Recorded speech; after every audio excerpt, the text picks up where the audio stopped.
একদম 600 টাকা কেজি। আর এর ওগুলো 110 টাকা পোয়া। আমার কেন এক পোয়া দিন 100 করা যাবে না? 100 করা যাবে না কে? আমি করতে পারবো না, 150 টাকা পোয়া।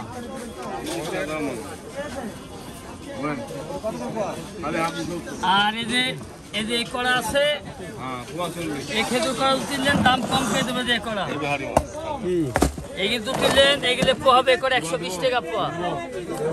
বাসনা নাকি? 2-3 লিটার নিলে নিতে আসবেন, 120 টাকা পোয়া ধরবে করে হলো দিব। এগিয়ে 200 টাকা পোয়া।